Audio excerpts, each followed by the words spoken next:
ఏ festival అయినా ఎక్కువ busy ఉండేది కొమరక్క. అవును. ఎక్కువ బిజీ, ఎక్కువ డబ్బులు సంపాదించేది కూడా కొమరక్కనే. నువ్వు వేరు, కొమరక్క వేరు. కొమరక్క వేరు, నేను కాదు. నేను ఒకటే చెప్తా, ఏడిపోయినా నాకు చీర పెట్టి కాళ్ళు మొక్కుతారు, అందరూ వచ్చి కాళ్ళు మొక్కుతారు.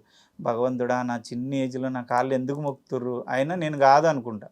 నేను కాదు, కొమరక్క అనేది నేను కాదు. భూమి మీద క్యారెక్టర్, ఆమె ఒక అమ్మవారు అంతే, నేను కాదు అసలు.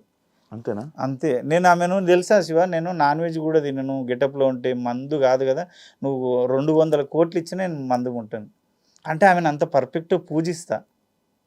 ఆ కొమరక్క అనేట ఆమెను, అరే ఈమె దేవత, మనం ఏ తప్పు చేయొద్దు దీంట్లో ఉండి. ఓకే, బా సూపర్. ఎందుకంటే ఆమె వల్లే కదా మేము బతుకుతున్నాము. ఆమెను నమ్ముకొని దగ్గర ఒక 20 మంది ఆర్టిస్టులు ఉన్నారు నా చేతి కింద, ఆమె వల్లే బతుకుతున్నారు అందరు. సూపర్, అందుకు సూపర్. మంచి రెస్పెక్ట్, ఈ మాటకి నాకు మంచి రెస్పెక్ట్ వచ్చింది. And super bro. ఇమాన్యుయల్ మీ ఫ్రెండ్? ఫ్రెండ్. బిగ్ బాస్ లో ఉన్నాడు, చూస్తున్నారా? చూస్తున్నా అంటే తక్కువ. సేమ్ ఉన్నాడా పర్సన్?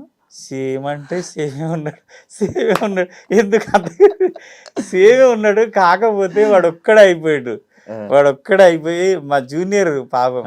అంటే తర్వాత వచ్చిన నూకరాజు, పైమ వీళ్ళందరూ.